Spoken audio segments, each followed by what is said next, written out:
go by the name of Lupe Fiasco, representing that first and 15. Yeah, and this one right here, I dedicate this one right here to all my homies out there grinding. You know what I'm saying? Legally and illegally. You know what I'm talking about? So, check it out.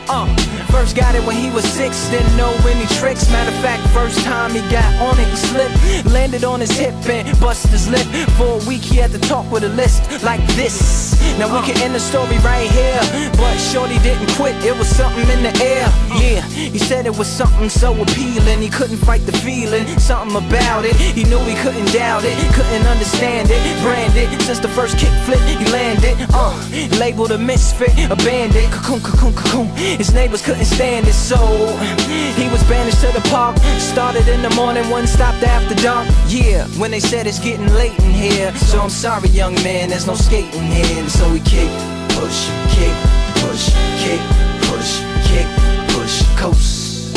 And away he rolled, just a rebel to the world with no place to go. And so we kick, push, kick, push, kick, push, kick, push, coast. So come and skate with me, just a rebel looking for a place to be. So let's kick and push.